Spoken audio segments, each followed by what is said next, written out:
Hey everyone, it's Zach Beck. The President of the United States just signed an executive order related to unemployment benefits as well as other measures. Now, Congress has been in negotiation trying to come up with a solution to the economic problems our country is currently facing due to this illness. Now, we're going to find in these executive orders is it impacts you if you receive unemployment benefits, it impacts you if you have to pay rent or a mortgage, it impacts you if you have any student loans, and it also impacts you if you pay payroll taxes when you actually get paid from your employer. So what I want to do is dive into the details of these executive orders, see how it directly impacts you. That way you can plan accordingly and come out of the other side of this recession in hopefully a better position than you were before. So let's jump into it right now.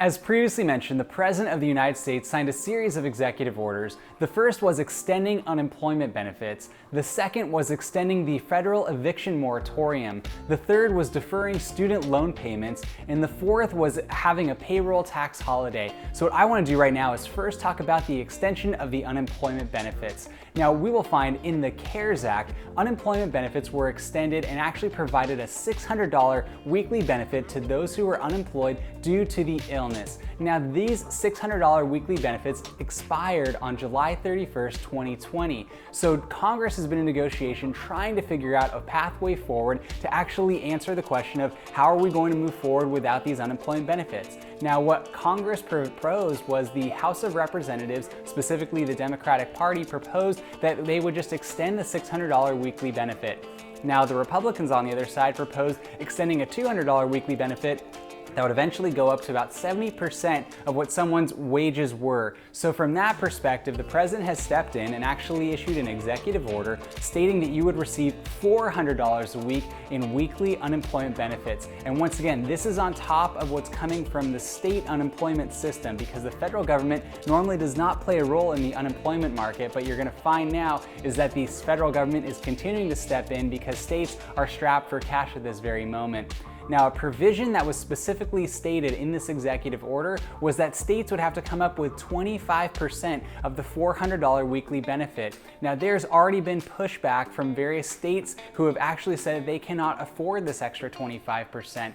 Furthermore, there are currently legal challenges issuing right now that are trying to block this from coming to fruition. So what I'm just trying to get to you right now is that these executive orders have been signed, but there are some legal issues that are going to be facing them. But right now, you can expect that that $400 weekly benefit should be coming your way. Now, when it comes to how this is going to be issued and implemented, this is going to be on a state-by-state basis. They're going to have to work with the federal government in order to do so. But most importantly, it's that you want to be aware of the fact that right now, the President of the United States has signed an executive order that extends $400 a week in unemployment benefits to you if you had to lose your job, if you had an issue related to this illness. So just plan accordingly, try and keep your awareness above reproach right now, because you're gonna find this information will be shifting over time. But right now, that $400 weekly benefit is what is specifically written into the executive order. The second executive order specifically related to the eviction moratorium, which also expired in July. Now, you might be in a precarious position right now. Perhaps you are renting, perhaps you have a mortgage, and you might have lost your job, and you were concerned, how are you going to afford either your rent payment or your mortgage payment? So what has happened throughout the federal government is they issued an eviction moratorium, and also various states and local municipalities have done similar things where they are preventing landlords from kicking people out or evicting them in the midst of this recession if they're unable to pay their rent or mortgage. Now, this is a very interesting dynamic because what has happened is those payments have not been forgiven. It's actually called forbearance. So you might have heard the term mortgage forbearance or rent forbearance, and basically meaning that those payments will be due when this comes to fruition and the pandemic has ended. So it's one of those situations where it's kind of a catch-22. You don't really know what to do in the sense that right now you cannot afford this payment, but then you're gonna have to pay all of it at the end of this time. So my encouragement to you is that if in this moment you are able to do everything you can to save money, to cut back expenses, to potentially try and bring in other revenue streams, that way when the time comes when those payments are due, you will actually be able to afford it. That will be worthwhile. And I know when I say that, that is not an easy thing to do, especially if you have lost your job or if you've been furloughed or if you have health issues that prevent you from working. anything. So what I just want to encourage you to do is just try and do your best, get through this, and I would say that as long as you know that they have this eviction moratorium in place, right now you don't have as much to be stressed about, but you definitely want to be thinking about in the future, how are you going to be able to afford things so that way you don't have a devastating financial issue occur months down the road. The third executive order is something that is very relevant in our society today, and that was specifically related to deferring student loan payments through 2020. Now, this is an essential component of this executive order because millions of Americans were already facing crippling student loan debts, and that was really preventing people from being able to move forward economically or even being able to achieve lifetime goals such as being able to buy a home, start a family, and do other things that other generations previously had the opportunity to do so. So what you'll know now is that student loan payments have been deferred through the end of the year. So at least that one additional stressor has been removed for this time. Once again, this is not forgiveness of student loans, this is forbearance of student loans, meaning those payments will be due in the future. So once again, you don't want to take this time to then say, okay, I'm going to spend my money on a bunch of other things so that way I don't have to pay this in the future. No, you still have to plan accordingly, you still have to pay those bills, but as you're thinking about it, trying to get through the process of paying off your student loan, whatever it is for you, try and set up a strategy, a system in place where you can knock that out as quickly as possible. Whether you employ a method such as the Dave Ramsey method of utilizing the debt snowball method, or you go forward and try the debt avalanche method, as long as you're allocating resources to try and pay down that debt and tackle it in the best manner possible where it doesn't cripple you financially, then that is something you should strive to do so that way you can move forward on a positive trajectory and no longer have that negative trajectory of having a student loan. And once again, having a student loan, I just want to let you know if that is something that you have right now, there is no guilt or shame that should be associated with that. Perhaps you got into this without really knowing when you were young. Perhaps you were encouraged to do so by your parents or by a counselor or by someone at your school. But I just want to say that if you are in that position right now, I'm very sorry that you're encountering it. However, there is a tiny bit of relief, at least through the end of the year, and then you can begin tackling it as hard as you want when that time comes in 2021.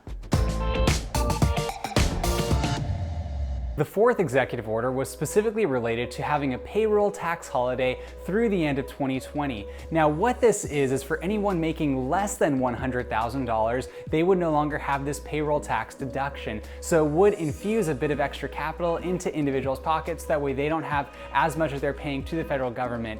Now, there's a stipulation here is that the payroll tax really helps to fund what's called Social Security, which is basically a retirement system that we have in place here in the United States of America. Now, this is something that really highlights that if a politician or someone in government can quickly remove a funding mechanism to something that is supposed to be providing that resource to other individuals right now who are of retirement age, it shows how, I would say, insecure Social Security truly is and highlights the importance of saving and investing for retirement right now so that way you're not solely relying on Social Security when you reach retirement age. So if you're able to invest in a Roth IRA, a 401k, a 403b, a 457, and if you're at least just saving and investing long term with a buy and hold strategy into things you understand such as index funds, then you should be positioned strongly so that way long term you will be able to retire, and if you are able to collect any sort of unemployment or if you were able to collect any sort of Social Security benefit, that will just simply be an augmentation of the bigger portfolio that you have created and you've actually built your own nest egg. And I think this highlights once again when we try and rely solely on government to meet our needs, in my opinion, that is not necessarily the best approach to take. Obviously, there are times when they do play a role. Right now, extending the unemployment benefits, that's a government benefit. Reducing the opportunity to actually be evicted during this time, that's obviously a governmental rule. Having the deferment of student loan payments, that's a government rule. This one right here, having the payroll tax holiday, once again, that is going to be a short-term economic benefit, but long-term that really spells trouble for the actual Social Security Administration and how they're going to implement that retirement. So by the time you reach retirement age, that might not be there for you. So you really want to do your best as an individual to make wise decisions, to be strategic, to basically make sure that you're putting yourself in the best position possible. That way if someone down the road or some organization or entity or government fails you, you at least are still able to stand and be financially whole. I generally don't delve too deep into the politics of certain things, but I believe it is important for us to at least understand the framework from which these executive orders are coming from. It is important to know that we have a presidential election that is scheduled for November 3rd, 2020. Furthermore, we have a current system in place where we have divided government, and what that means is that the United States House of Representatives is currently controlled by the Democratic Party. The Senate, United States Senate, is currently controlled by the Republican Party, and we currently have a Republican president. So with the legislative branch and the executive branch being bifurcated right now, meaning that they don't necessarily have complete control one way or the other, it provides a very unique situation where you might have both political parties vying and jockeying for votes to try and make decisions that might sound good to individuals, but might not necessarily come to fruition. So what you saw proposed was by the Democratic Party in the United States House of Representatives as an alternative to the CARES Act, which those benefits which expired at the end of July. They proposed what was called the HEROES Act, and that was extending the $600 weekly monthly unemployment benefit, extending the eviction moratorium, and doing a whole litany of other things. Then in the Senate, you had what was called the HEALS Act, and this was proposed by the Republican Party, and that was actually only extending the weekly benefit to 70% of the wages starting at $200 and doing a whole host of other things. And both parties were, I guess you could say, divided. They didn't have complete consensus in that respect. So the president came in and then issued these executive orders. Now, since that president does have an election coming up at the end of this year, there might be motivation for that individual to propose these executive orders that sound popular. Now, I'm not saying this is a bad thing. It's actually a good thing when our government is representing the interests of those who've elected them, but I just wanted to kind of give you that framework because it also shows how dubious things can become and how political things are, and sometimes that provides us once again with the opportunity to say, wow, I don't want to just be relying on the government, or no, I don't just want to be relying on someone who I've elected to just do the right thing all the time, because there's so many various interests that are influencing them. Now, you can take a little bit of control in this and actually exercise your civic right in our society, which is one of the great benefits of living in the United States of America. So if you want to actually contact your representative for the United States Senate, or if you want to contact your congressional representative, I'm going to put links in the description, and you can actually go on, find who your representative is, and then email them. Because at the end of the day, no matter what the politics are, no matter what side of the issue you are on, I'm not going to prescribe a political perspective that is either Republican or Democrat, independent. I'm just going to share with you the information that is out there. But if you have a persuasion, if you want to encourage your elected representative to represent your interests in the best manner possible, feel free to reach out to them. Send them an email, contact them. They have staff that works for them, and they try their best, no matter what side of the aisle they are on, to try and represent you. But I believe if you take a little bit of ownership in your civic duty, that can actually shift and change how policy is crafted, and you do have a voice, and you'd have an opportunity to have your voice be heard. So that's just my encouragement to you. I'll put a link in the description for you to be able to locate and contact your congressional representatives, and then you can take it from there. With all that being said, I'd like to thank you for taking the time to watch the video today. If you wouldn't mind, please like the video. It would really help the channel out for the YouTube algorithm, help push this message to other people who might need to hear it. Because perhaps not only are you unemployed or furloughed or having an issue right now, perhaps you know a friend or family member who's encountering economic difficulty due to the illness, and perhaps this can inform them and provide them with the proper framework so that they can make wise decisions moving forward. In addition, if you have any questions, please comment down below. I'd love to interact with you, answer any questions you have, do any research on your behalf, and try and help you as you navigate these interesting times we're living through. Furthermore, if you wouldn't mind, please subscribe to the channel. That would mean a lot to myself personally, as I do a lot to try and provide positive content on this channel that makes an impact in your life and helps you to make wise decisions moving forward. And if you do subscribe to the channel, please tap the notification bell. That will notify you every time I post a video, which I try and do on a weekly basis. So once again, I'd like to thank you for taking the time to watch the video today. I hope you have a wonderful remainder of your day. Talk to you next time.